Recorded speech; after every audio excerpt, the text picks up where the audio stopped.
at the end of the day, you can admire the men and women in this film. You could admire everyone in the military community and change nothing about your life. You could not have conversations. You can shut people out. You can be divisive. I think what the film is asking is that we all try a little bit harder, that we have this obligation to understand each other, have conversations, reach out to your fellow man and seek to understand that we're all not that different at the end of the day. I think that's the hope. Welcome to the Going Big podcast.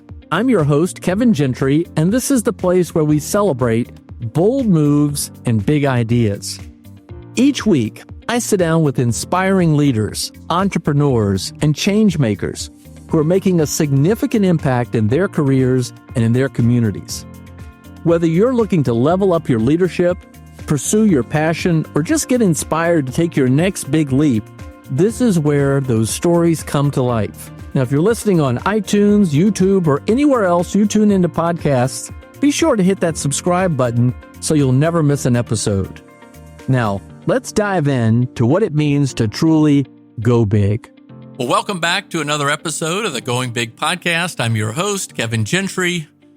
Memorial Day celebrations are often a time of remembrance, but also distraction. Amidst the ceremonies and the flags and the cookouts and the sales, we can drift into missing the meaning for the occasion. Well, my two guests today have spent the last couple of years trying to figure a way to bring that meaning back and have done so through a remarkable documentary called Why We Dream, which will be coming out soon on CNN Films. It debuted at the Tribeca Film Festival. Drake Springer is the producer. Meredith Danluck is the director. And you're going to love this conversation. It's very timely, obviously, as we're celebrating Memorial Day. But I think, as you'll see, there's so much more to this occasion as history moves on. This conversation today is not just about a documentary. It's about memory and sacrifice and storytelling and how to preserve living memories while we can. This is the story about following D-Day veterans 80 years later, returning to the scene of the D-Day invasion. And some of them, certainly this was for the last time. This is a remarkable story, and I'm so honored to have you here with us today, Drake and Meredith. Thanks so much for joining me on the Going Big podcast. Thanks for having us. Happy to be here. Well, Drake, I'm going to start off with you on this question. So why this story now, and why is it so important in your judgment? It's a great question. I think why now is because the window is literally closing for these stories to be told. The men and women that we had the honor of going back to Normandy with are all over 100 years old. The youngest World War II veteran right now would be in their late 90s. And within a few years, there's really going to be no one left who can say, I was there on that beach or I fought in that war. And everything after that is secondhand.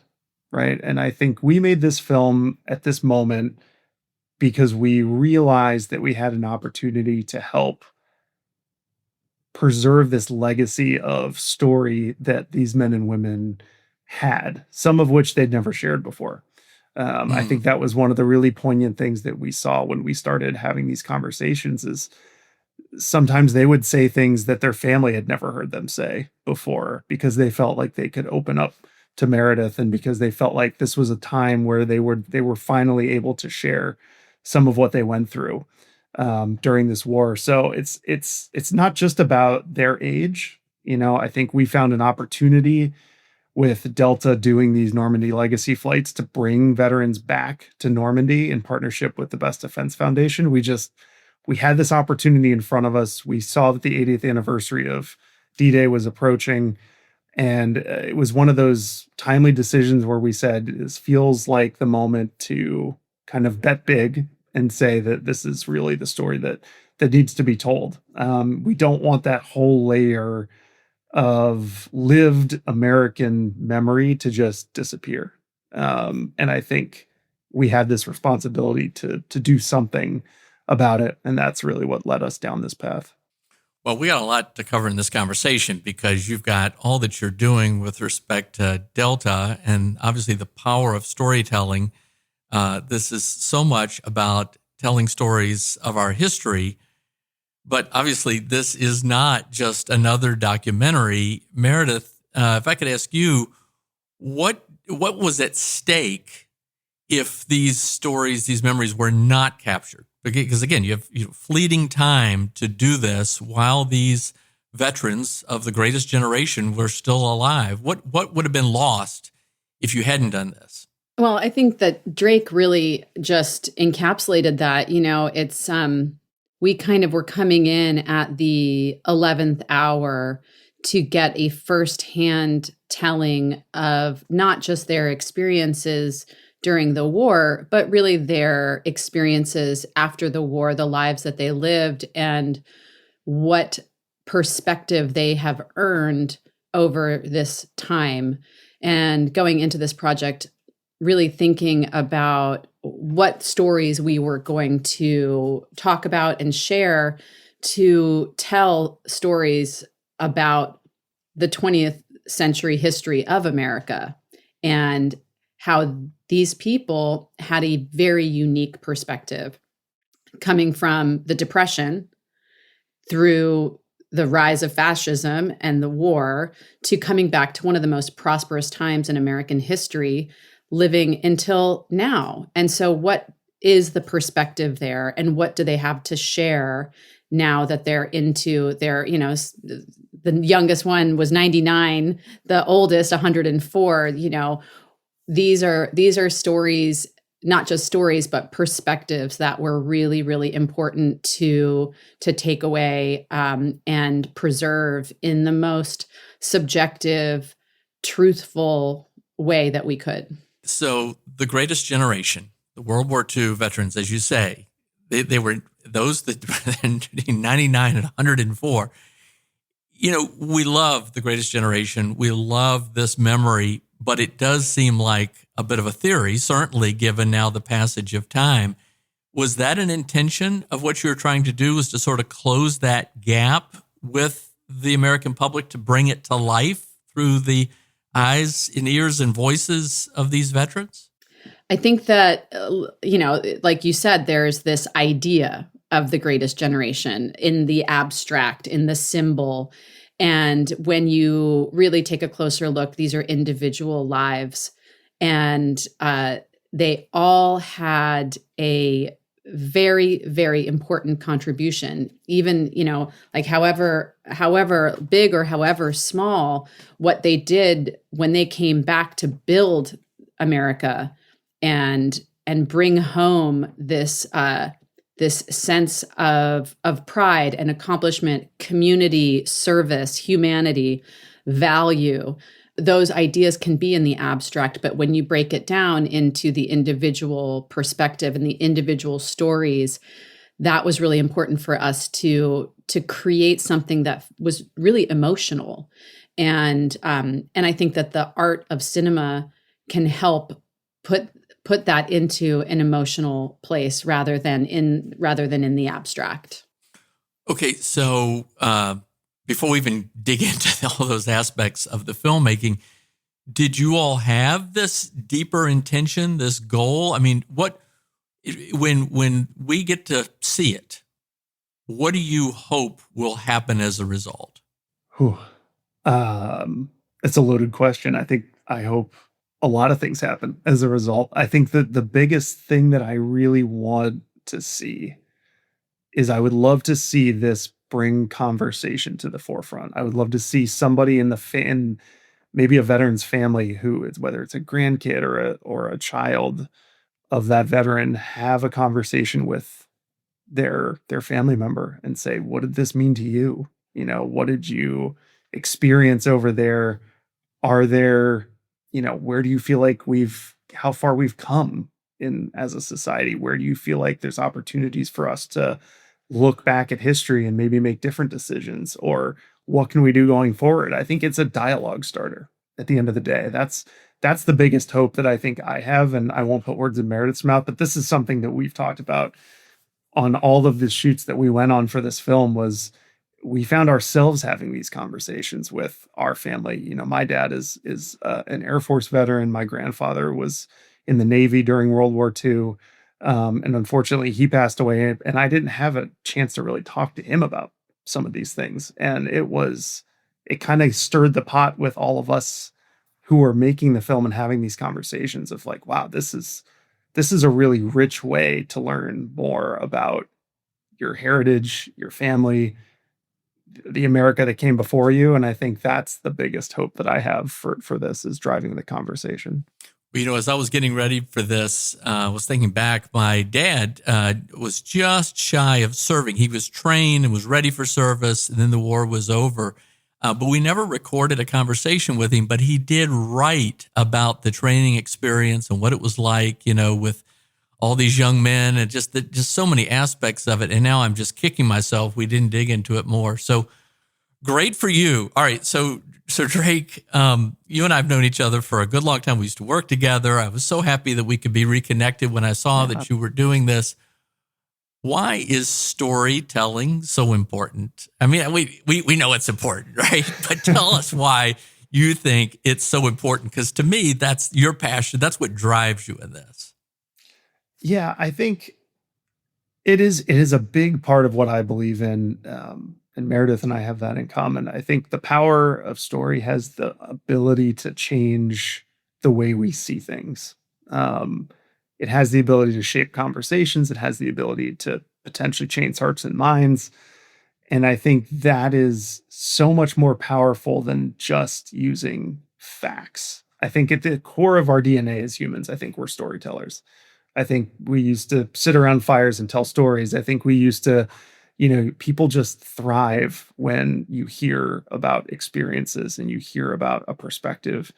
And so for me, I think it's changing what someone's willing to pay attention to. So maybe it's reframing it into a different way that hasn't been heard before. And I think the power of story is really where we found the root of this thing. And I would love Meredith to speak to this, but I mean, she's the one who really unlocked the unique take on this story. Because for us, when we originally kind of said we want to do a film, we didn't know what that meant. We didn't know what angle we would take. We know there's been hundreds of World War II films made out there and have covered the period extensively.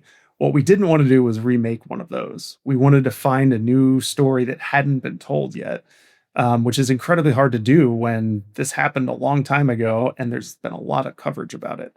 And all credit to Meredith and Casey, who's one of our other amazing producers on this film, for really unlocking this idea of how we can tell this story in a unique way, because really this is doing something that facts and statistics can't do, is speaking truth to power through the idea of story. All right. Well, Meredith, obviously I'm going to follow up with you on this. You know, I think I shared with you all, I'm going to be interviewing John Irwin soon, and he has Young Washington coming out, which is that whole period of George Washington and the French and Indian War, which none of us know about, but it brings it to life through storytelling, obviously, and he's a great storyteller. But Meredith, in particular, from the standpoint of documentary, tell us about how you approach this. Why in this way? Did you come into it totally intentionally, or did you make discoveries along the way that informed how you decided to take this? Well, of course, a little bit of both, because, you know, the process of filmmaking, you have to be open to discoveries along the way. But, you know, going into it, I always feel strongly about having a very focused direction. And that was part of, you know, when I was first approached with the project, and turning a pitch around for Delta, this is before I met Drake, I had the same kind of conundrum with like, okay, well, how do you tell a World War II story that hasn't been told? And what does that look like? And I really started to think about The Greatest Generation. You know, I listened to Tom Brokaw's book, The Greatest Generation, and thought a lot about those pillars of that The Greatest generation represents, community and service, and the different kind of moral values that that they really encompass, and then started to think about what all they've lived through. And that was really, those two things really unlocked what the film ultimately became, which was this this story of 20th century American history through the subjective lens of these individual veterans. Of course, when I put the pitch together, my first thought was, well, they'll never go for this, but whatever. Here goes nothing. And luckily, Drake was able to see the possibilities.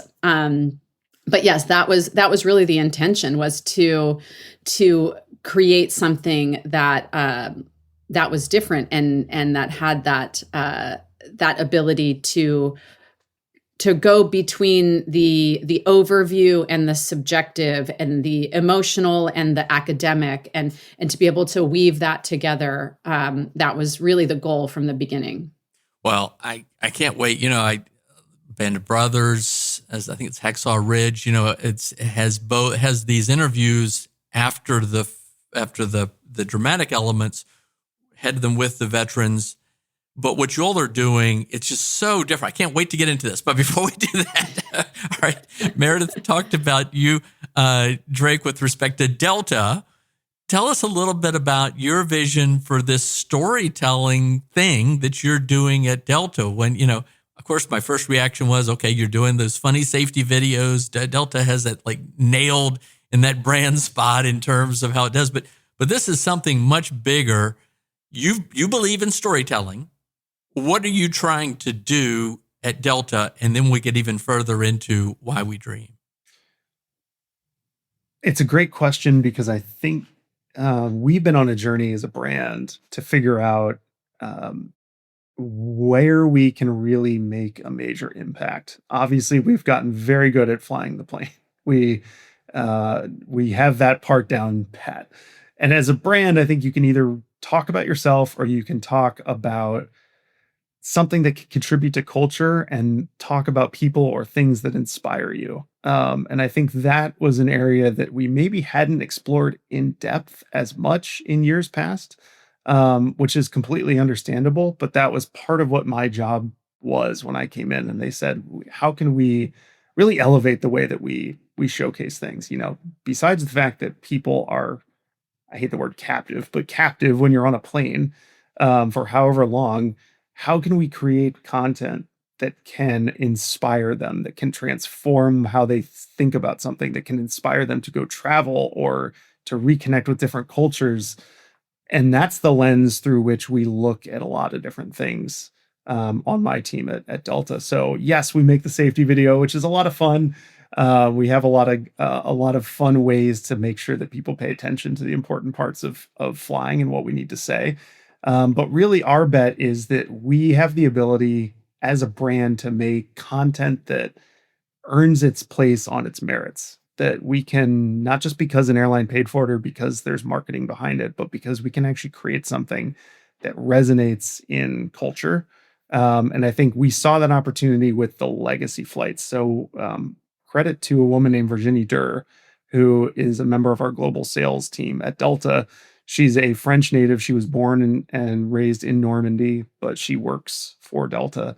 And she fought to start this program that we call the Normandy Legacy Flights, which, is exactly what it sounds like, right? It's the first of its kind charter from Atlanta back to Normandy, where we fly 40 to 50 veterans back, and they spend a week in the region, and nearly all of them had not been back for 80 years before they went back on these charter flights.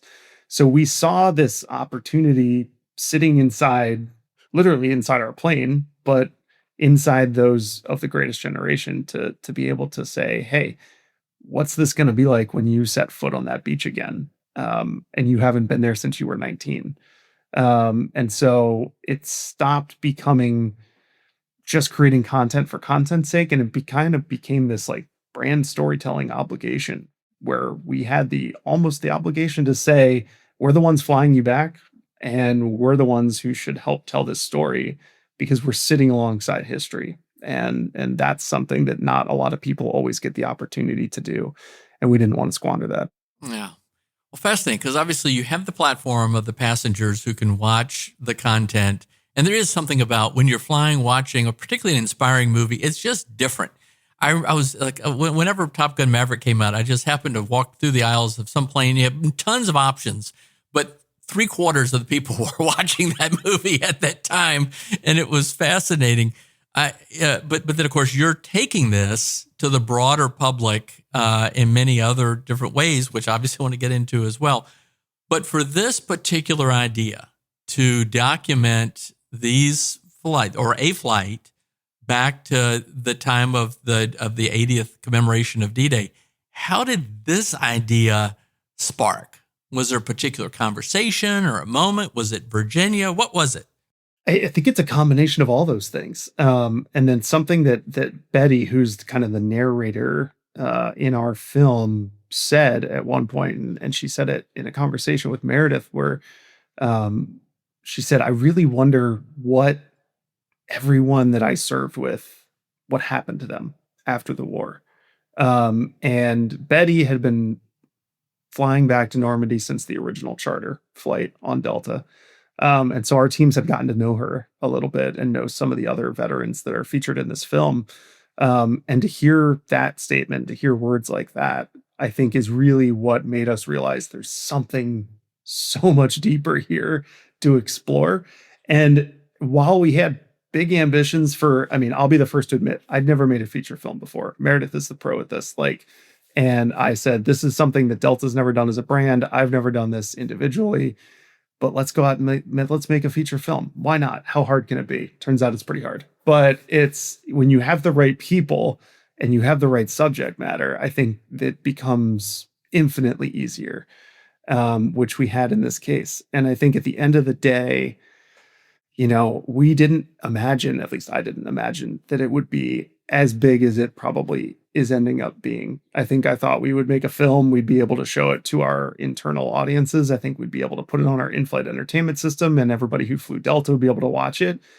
I don't know that I really envisioned it ever resonating at audiences like a Tribeca festival, at the Deauville American Film Festival in Normandy, France, for CNN to end up licensing and acquiring it. Yeah, this is...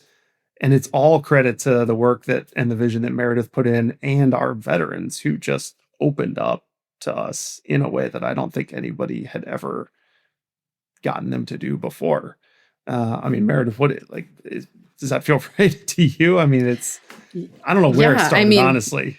You're absolutely right. It did. The spark for this film definitely started with Betty, and her words, like Drake was saying, were, I often wonder about the people that I served with. What did they go on to do with their lives? I still get chills when I think about it. And we wound up recording her saying that, and it's in the film.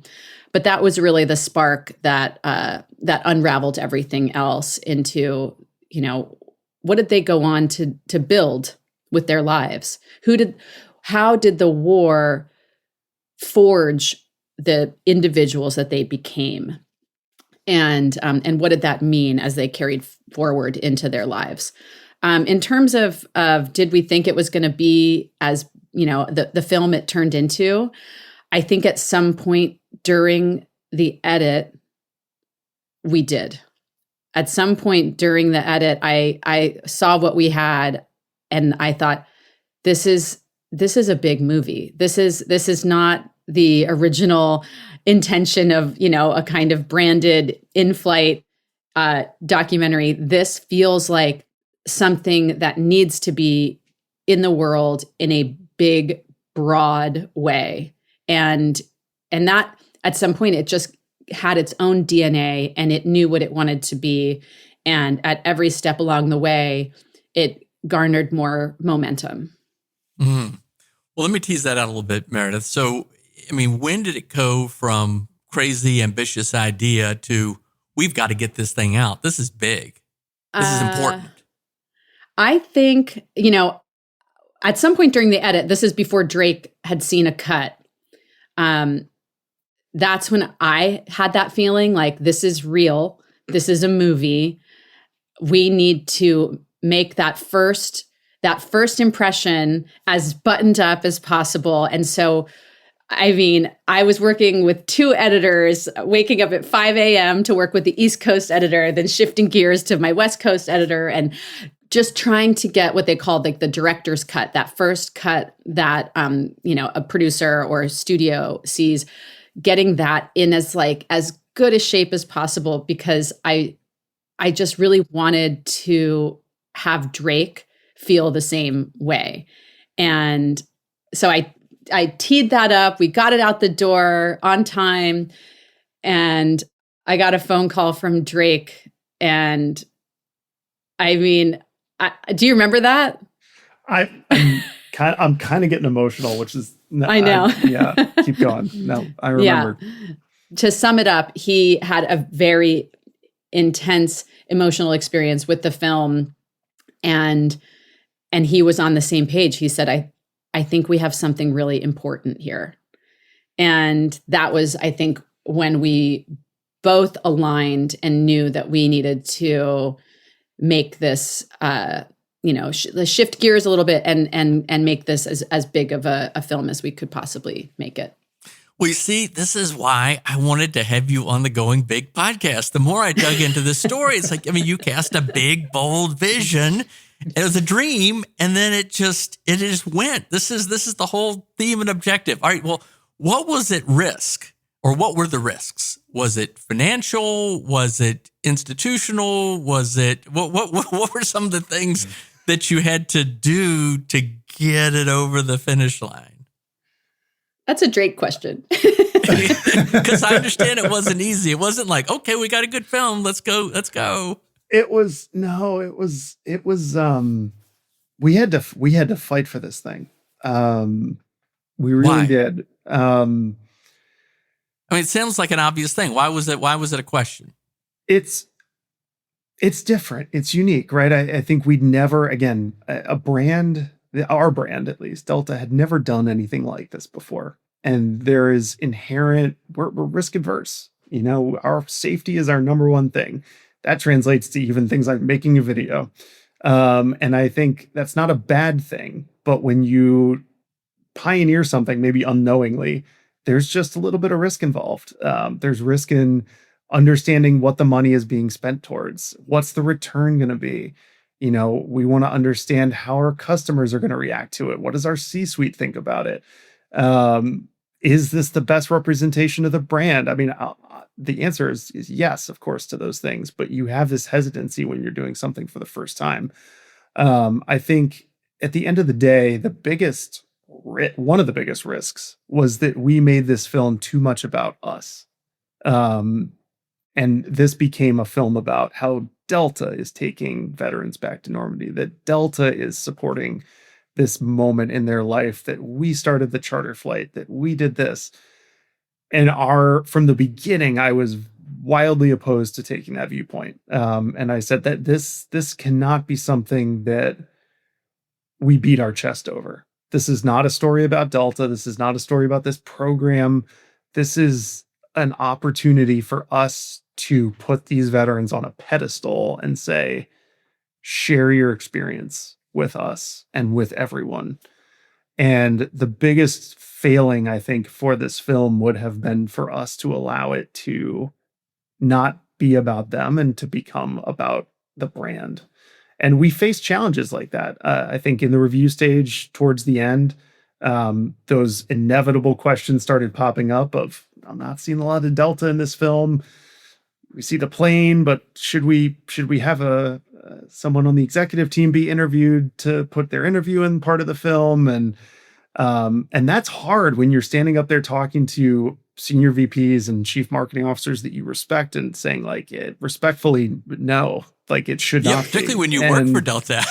Yeah, I'll be honest. I don't know that the risk really hit me until after the fact. But it was one of those moments where I felt very strongly about it. I know the team was very aligned with it, and we went in and we pushed and we said, hey, this is the answer is no to those things respectfully, because the consumer is smart. They're going to feel the inauthenticity. This isn't about us. This is about them. Like, we're on the 1 yard line, at least maybe the 5 yard line. Don't let the brand ambitions water down what is otherwise an incredibly powerful story. And not to say that the brand would take it down a notch, but again, it wasn't about us. And that was the biggest risk, was letting it become about us. And so for that part, I think we faced all the hurdles. I mean, that was one of the biggest ones. Another one was we had this very ambitious air-to-air shoot that we shot in France with one of our veterans, who was a former P-51 pilot in the war. We found a P-51 in England, and we flew it over to France. We ended up putting him in an aircraft and flying it alongside the P-51 over Mont Saint-Michel. That all came, I don't know, Meredith, that came together in what, like, felt like 2 weeks. Like, that was a risk of financial ROI. Yeah. It was a risk of, I mean, you're flying planes in formation together. Something could have gone wrong. Something could have gone wrong with a 101-year-old guy on there. Like, there were risks throughout the whole project, but I think everyone really held hands and said, like, these are the things that will make this stand apart. And again, we're giving them an experience to live again as well. And so it's not even just for the shot. It's to create an experience for these men and women when they're back there that they'll never forget. Well, good for you, Drake. That's the Drake Springer I used to know. That's excellent. So that's a team effort. That's a team effort. Well, did you have the vision and did you take it to Meredith? I mean, Meredith, when you heard about this, how did you react to it the first time? Well, it came to me through Casey from Pulse Films, who I've worked with for a long time and adore, Casey Engelhardt. And he sent me, it was some kind of article about the legacy flight. And he said, I think we could put together a movie here. And there wasn't really much to go on. It was just, kind of think about what you would do to make a feature documentary around this legacy flight. And my first instinct was, well, it's not about the flight. so I'm probably not going to get this job. But yeah, I started doing some research. I read some articles. I watched some interviews. And that's when I found, I think it was Betty Rosevere's Smithsonian interview, where she said, I often wonder about the people I served with. What did they go on to do with their lives?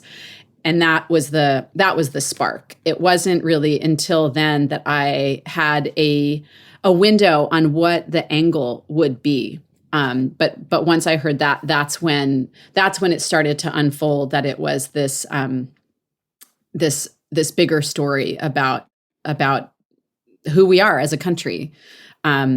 So yeah, but I was shocked and surprised when Drake was into it. No shock. It was the best. And I think some color that's helpful here too is that, we, again, not knowing what we didn't know, we kind of bid this out as a project like we would for a TV spot or something. And so Casey and I had worked together on past projects, and I'd said, hey, we want to make a film. I know you have a nonfiction department. What if we made a film about this? Like, that was kind of all I said. And he's like, I've got some directors in mind. Let's explore. And we got, 3, 4, maybe 5 different perspectives from different directors, none of which landed anywhere close to what we were thinking, even though we didn't really know what we wanted until we read Meredith's. And I remember telling Casey, like, I want to talk to her before we go down this road. I want to have an actual conversation on the phone with her. Because we're kind of picking the team that we're, if we're going to do this, we're going to be together for a couple of years doing this. And I think I spent 3 minutes on the phone with Meredith before I was like, yeah, this is it. Like, she's the one. So the legacy flights, are they about all of World War II? This one in particular is about Normandy. This one in particular is about Normandy. Why did you all think that D-Day 80th anniversary was so key? I think it's a major milestone, and it's one, it's a logistical thing. The flights were already going direct to Normandy. It was the only charter that we really flew veterans on. And so we were going to that location. The second part is obviously a massive amount of history unfolded on June 6th there. And that is not to say that D-Day was like the most important battle or turning point of the entire war. There's so many major moments in the Pacific. There's so many major moments in other theaters that were probably just as pivotal. It's one of the ones where people relate the most to it, have heard a lot about it, and where a lot of the veterans that we had access to, that we were traveling with, had served. And so for us, it was an ability to say the 80th anniversary of D-Day is probably the first major milestone in the war that's coming up. We already have the flights going back with the veterans going back. And there felt like this ability to craft that story there. That said, Betty is a nurse who served in the Pacific. She was the only woman and the only nurse in her unit in the Pacific theater. And the stories that she shares are incredibly harrowing and unreal, I think is probably a good way to put it. And so it's not just about Normandy per se. The fact that they end up traveling to Normandy is the red thread, but the stories are really about them, and the stories are about their moments and their lives and what happened to them after the war. We just kind of catch up with them as they're marking the occasion coming back for the 80th anniversary of Normandy, or of D-Day. Okay, so tell us a little bit more about those people. I think I've heard you say that sometimes it wasn't even what they said. It was the moments of silence or the reaction. To bring that to life for us to the extent you can here in a podcast discussion before we're able to actually watch your documentary. Yeah, there were a couple of times where during the interviews, you could see that there was something simmering under the surface that was some kind of trauma or memory. And one particular moment with Betty where we had actually stopped the interview and we were about to turn the camera off when you can see she's having this deep emotional experience on screen. And her daughter comes over to ask if she's okay. And she says so little in that moment, but it's the emotion on her face. It's the flood of memories coming back that is more powerful than words. It's her raw emotional state. Another situation like that happened with George Mullins, who had a really tremendous experience at Carentan, where I think 43 out of 45 men were killed during that battle of the 101st Airborne, like one of the bloodiest battles of the war. And he survived and had this really profound experience there. And I wanted to, hear him talk about that. And I asked him to talk about it. And he says, no, I'd rather not. And just in the way he says, I'd rather not, like you feel there's so much weight behind that. And in the film, his caregiver winds up reading a passage from his book where he does go in to talk about that experience. And then later on, he does reflect on it in the film. But it's the moments sometimes where people are holding back that are the most full and the most profound. Well, good for you for eliciting this, for capturing this for the benefit of those people, sharing these stories for the benefit of all of us. But what about for their children and their grandchildren? Were they present in some of this? For some of the interviews, yes. And that was a really incredible thing to hear some of the kids talk about how their parents never shared any of these stories with them. or only started sharing the stories, very recently. And I think for a lot of that generation, it was something that they got home from the war and kind of compartmentalized in order to survive, or in order to really start building the life that they wanted. They had to just put one foot in front of the other. And maybe got to a point where they woke up one morning and realized they were probably in their 90s and had still not talked about it. It was interesting to have some of their kids. It's funny because the kids are like in their 70s, but we were like, oh, the kids are here. Yeah.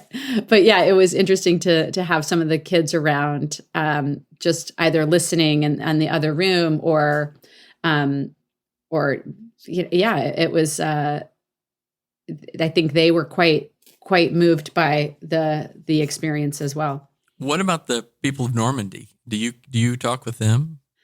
That is, one of the veterans, Andy Negra, his biggest, his most profound memory was really about the people of France during the liberation. He says that he saw a lot of terrible things during the war, but that you have to hold on to the good things. And the good thing that he saw, and the thing that always comes back to him, is the gratitude of the French people for the liberation. They had been living under Nazi occupation for 5 years, when the Americans came to liberate, Americans and Canadians and British. But that was something that he really thought about the most, and we show that in the film. There's still this level of gratitude and enthusiasm and respect for these veterans. I mean, we visit a school with the veterans, and you have everyone from probably first graders through high school students jumping up and down and screaming and waving flags, and they're so excited. I can't imagine for an American school a similar situation to welcome these veterans, and that was really illuminating. Wow. Okay, the project almost fell apart, right? It wasn't a straight line to the completion. Drake, you want to comment on that? Oh, wow. PTSD. The project did almost fall apart. There was a moment where we were, oh man, I've blocked this out a little bit. How far along were we? We were in rough cut. So a lot of no, we weren't. We hadn't shot in France yet. So leading up to the charter, there were, as you could imagine, there were a lot of folks who wanted to go for the 80th anniversary. We had limited seats. The plane's only so big. And frankly, we are secondary to the caregivers, the veterans themselves, and anybody that's essential to getting them over there. We didn't have enough seats for the team to go shoot. And we had a little bit of a disconnect between our leadership, who didn't fully understand what this project was, nor why we were doing it or why it needed to be done, and the logistical elements of trying to coordinate getting this charter to France for D-Day. And so about 3 or 4 weeks before the trip, the project, the plug was pulled on the project, and they said, nope, we can't continue to support this. We don't have the seats. This isn't where we need to make the investment right now. And oh my gosh, would you have scaled it back, or would you have walked away? We were probably going to have to walk away, because there wasn't really much we could do to scale it back. It was such a big concept that we just kind of had to put everything into and say, doing this half-heartedly is not doing this justice. And if we're going to do it, we want to do it. We want to go all in. And we spent, myself and Virginie spent probably 3 or 4 weeks on a mission, a goodwill mission around the company trying to get every SVP who would listen, every chief C-suite executive who would listen to understand what we were doing, why we were doing it, why it was so important, why this isn't something we could do next year, that it had to be this year, that it had to be right now, and ultimately what our goal was for it, and why this would be a story that people would be proud if they were a Delta employee to say our company told that story. And we eventually got to the right people. We got the right ears on it. We corrected some of the misconceptions around the project, and about a week before we traveled, they turned the light back on for the project. So that was a scary moment for about a month leading up to shooting in France for the anniversary, where I didn't think we were going to have a project. And I was very optimistic for a couple weeks until I wasn't optimistic. And I know Meredith was on the receiving end of a lot of those calls where I think I was positive and happy-go-lucky, and then I got real negative for a little while. But ultimately, we didn't let up the gas, and we got it through. But yes, it's hard. And from a brand perspective, I understand. I mean, we're 110,000 employees worldwide, massive operation, number one airline for a reason. And we have to be very surgical and strategic about what we do and how we do it and why we do it. And this was a good lesson for us in communication. Make sure we over communicate everything, and explain the rationale and make sure it's really buttoned up. And so we walked away with a lesson, and we walked away with a green light for the project ultimately, which was great. Wow. And then Hans Zimmer came on board. How did that happen? And how did you unlock the whole creativity of his genius? Well, one missing part of Drake's story about how the film fell apart is that on the day that the film fell apart, we also got an email from Hans's studio manager saying, yes, we'd love to do this project. So it was really, same day. When the very same day, within hours of each other. And I think that is what gave me like the kind of like eternal optimism. There was not one cell of my body that ever thought that this was going to fall apart. I was like, I had so much faith in Drake to get it back on the tracks. And I was like, you know what? I'm just going to not think about that because this is happening. But yeah, the Hans Zimmer of it all came through Drake, really. You know, Drake was like, when we realized that this was a big film and needed a big score, and Drake was like, well, we should get Hans Zimmer. And, you know, this was met with both Casey and I saying, laughing. Okay, you know, Drake, I think he's a little busy with Dune 2. And, you know, I don't know if this is in his budget or so, but we'll make the ask. And we put together a little sizzle reel of our footage and story, and we sent it to his studio manager. And I think it may have been the next day. I mean, the turnaround, they were so enthusiastic about it and so on board. And that creative process was really like a whole new way of working with musicians because of the level of musicians they have access to, the kinds of instruments, the understanding of history, having done so many World War II movies, the cache of instruments that they have, from the Victory vertical piano that was featured on our score. This is a Victory vertical piano is one of maybe 200 pianos that were dropped for troop entertainment during the war. And so they have a restored Victory vertical I mean, it was really another layer of creativity to tap into I mean, the score adds so much. It's completely in lockstep with the emotional journey of the film. The score is its own story. I mean, I think that's, it could be a standalone thing. It's incredible. And I think, and Meredith has done an amazing job explaining how that process worked and how we got him. They thought I was nuts. I thought I was nuts, even suggesting him. So I agree. And I still pinch myself that we actually ended up with this collaboration. But the small moments that happened across the musical part of this also gave me eternal hope once we got there. Because I mean, like Meredith mentioned, the Victory Vertical piano, yeah, there's like 9 left in existence because, you know, as you can imagine, most of them were destroyed when they fell out of an airplane with a parachute.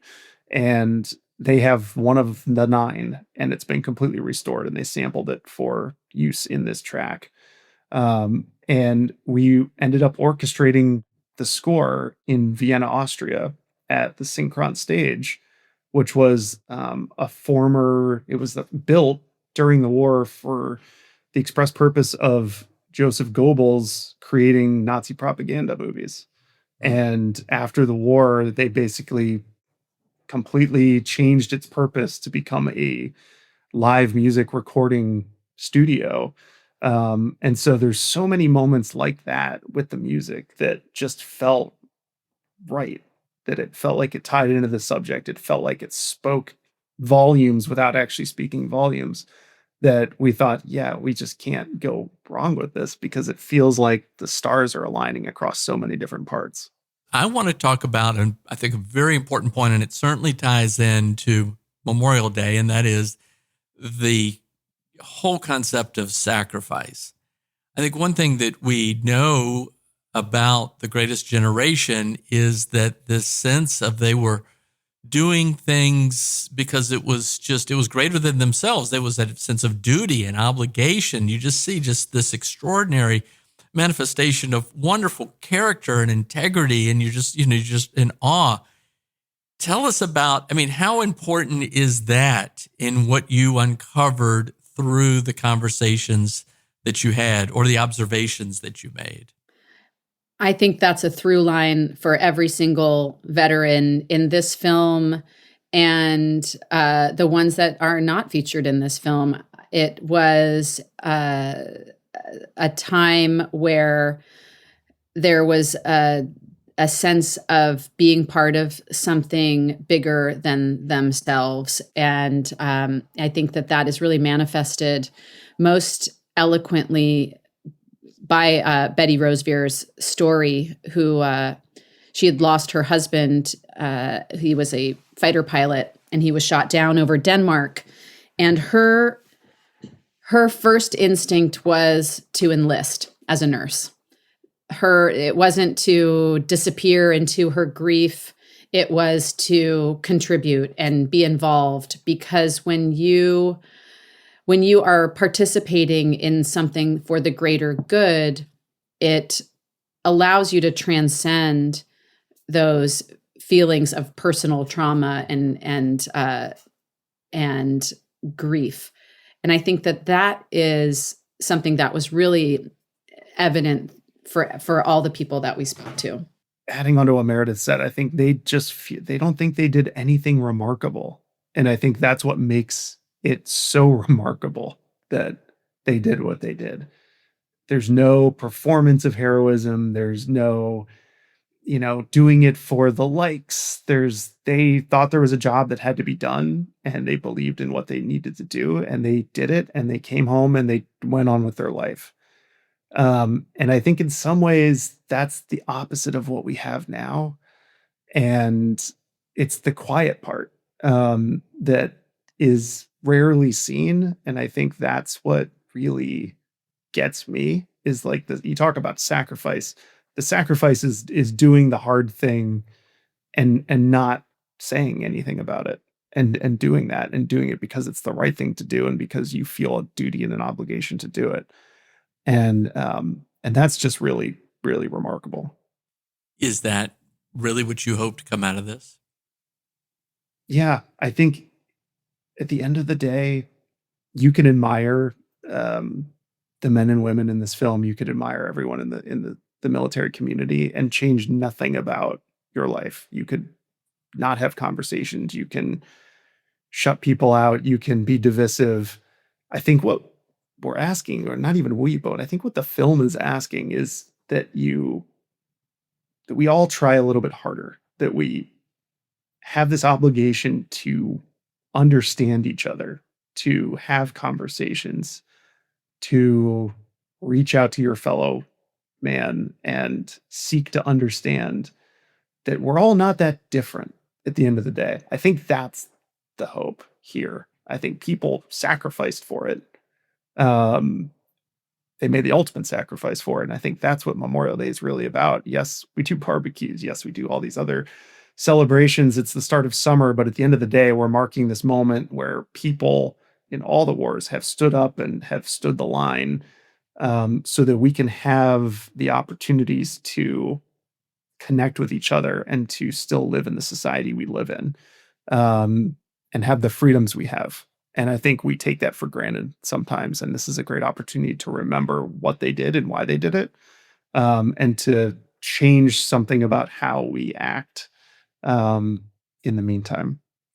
Do you think Americans are hungry today for greater meaning or sense of duty? Or I mean, you talked about the sort of performance nature and the likes, but do you think deep down they're looking for something like this? I do. I think that people are very hungry for meaning, for authenticity, for something real, and connection. I think that there are so many things in the last 15 years that have siloed us and isolated us from each other, divided us, and we are collectively feeling the consequences of all of those things, whether, and that's not even, maybe they're politics, maybe it's social media, technology, COVID. It's a conflagration of so many things. It's not just one thing. And we are at an inflection point where I think that we all are craving connection, authenticity, meaning. And I hope that in some small way or in some big way, this film can move the needle on that. Well, we're recording this just in the days leading up to Memorial Day 2026. My plan is to release this episode on May 25th, Memorial Day. Later in that evening will be the premiere airing of this on CNN, and then it will be available subsequently. What do you hope happens as a result of maybe a family sitting down to watch this, or conversation that ensues, or conversations that ensue more broadly because somebody watched it and tells somebody else about it? What do you hope happens as a result? There's something that Arlister Brown, one of the veterans, he's a Black veteran who came home and was a teacher, and then at some point joined the ministry. And he is reflecting upon our current state of the world. And he says, our problem is that we don't have enough love. We don't have enough love for humanity. And I think that in that statement, if that statement alone, could resonate a little bit with people, if we could take a step outside of hateful rhetoric or outrage or any of these emotions that do get kind of promoted by our social media algorithms, if we could just step a little bit closer towards love, that would be an amazing outcome from this film. I would agree with that. Well, I hope this gets a really wide reach. Drake, I want you to add to this, and I want you both to close this out. I'll let you go first, and then Meredith, for anyone listening to this conversation, whenever they may be listening to it, what would you hope they take away from the vision you cast, the risk you took, the setbacks you face, and the sense now of what you feel like you're able to connect these stories, these people with generations now and perhaps even into the future? What would you hope people will take away from this? Drake, you go first. I think we talked a lot about the risks that it takes to do something like this.